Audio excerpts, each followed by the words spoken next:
네, 안녕하십니까. 참화제약과 대표원장 혈관외과 전문의 박인수입니다. 오늘은 오랜만에 하지정맥류 증상에 대해서 좀 말씀을 드려보겠습니다.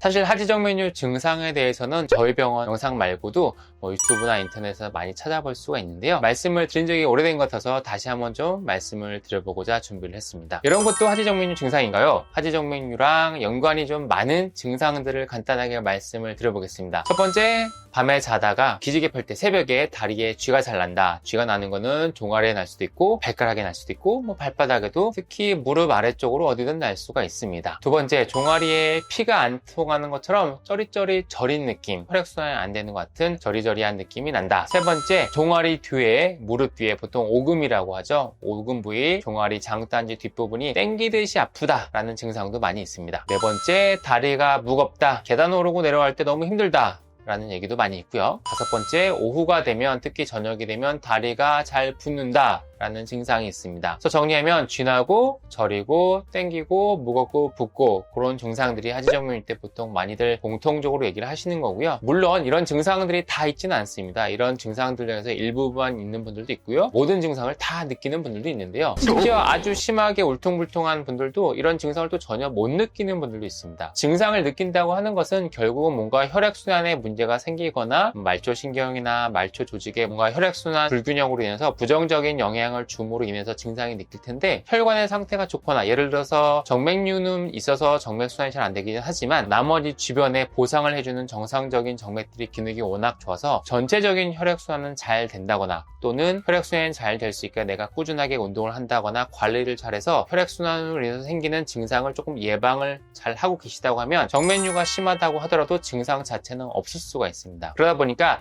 상대적으로 젊은 남자분들 경우에 증상이 조금 더 적은 경우가 있고요. 운동을 꾸준하게 하는 분들은 증상이 확실히 적은 경향이 있습니다. 그리고 앞서 말씀드린 증상들, 쥐나고 저리고 무겁고 붓고 땡기고 하는 증상들은 상당히 조금 연관성이 많은 증상, 즉 수술을 하거나 치료하고 나서 증상이 개선이 좀 잘 되는, 연관성이 많은, 하지정맥류 때문에서 그럴 수 있는 가능성이 좀 많은 증상들이고요. 상대적으로 가능성이 적어서 수술이나 치료를 하더라도 모든 분들에서 꼭 좋아지는 것은 아닌 증상들이 있습니다. 예를 들어서 팔이 시린 거, 발바닥이나 뒤꿈치가 아픈 증상들, 또는 발목이 아픈 증상들, 무릎이 아픈 증상들, 엉치나 허리가 아픈 증상들이 있겠는데요. 이런 증상들은 연관성이 없다는 것은 아니고요. 연관성이 있을 수가 있고, 실제로 수술하고 나서 발시림이 좋아지거나 발바닥 아픈 게 좋아지거나 하는 분들도 상당 부분 있습니다. 관절인 줄 알았는데 무릎 아픈 게 좋아졌다, 또는 허리가 안 좋은 줄 알았는데 엉치나 사타구니 쪽의 증상들이 좋아지는 분들도 상당히 있기 때문에 이런 증상들이 하지정맥류랑 연관이 없습니다라고 말씀은 드릴 수는 없겠지만, 앞서 말씀드린 쥐나고 저리고 무거운 증상들보다는 연관성이 적어서 치료하더라도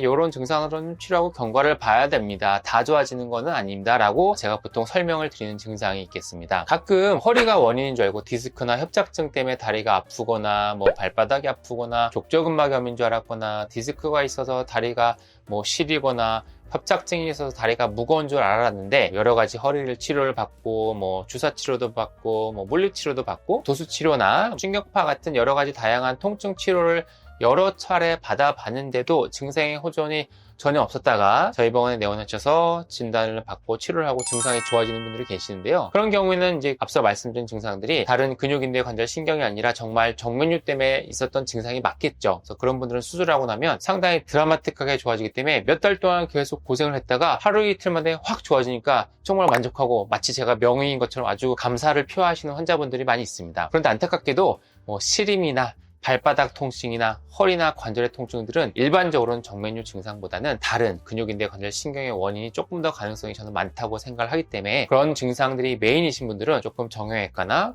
통증외과나 신경외과에서 충분히 좀 진찰도 받아보시고, 그쪽에 문제가 있는 걸로 나오면 좀 치료를 먼저 받아보시고, 그럼에도 차도가 없으면 혈관 쪽을 의심을 해보는 것을 저는 순서로 권해드립니다. 네, 오늘은 하지정맥류의 증상에 대해서 말씀드렸는데요. 일반적으로 연관성이 조금 많은 증상들은 다리에, 특히 종아리 부에 쥐나고 저리고 무겁고 붓고 땡기는 증상이 조금 연관성이 많고요. 연관성이 조금 적긴 하지만 가능성이 있는 증상들은 발이 시리거나 발바닥이 아프거나 엉치나 허리가 아픈 증상들, 무릎 주변이 불편한 증상들도 드물지만 연관성이 있을 수는 있다라고 오늘 말씀을 드리겠습니다. 이처럼 하지정맥류는 상당히 많은 증상들이 있고요. 아직도 많은 분들이 하지정맥류 때문에 내가 이렇게 불편했나를 모르고, 많은 의사들도 하지정맥류는 증상이 없다고 생각을 하거나 다리가 불편하면 하지정맥류보다 다른 증상들을 먼저 아직은 의심을 합니다. 그런데 실제로 말씀한 것처럼 하지정맥류는 상당히 많은 증상들이 있기 때문에 여러 병원을 다니고 치료를 받아도 해결되지 않는 복잡하고 애매한 증상들이 있다면 한 번쯤은 체크를 해보시길 권해드립니다.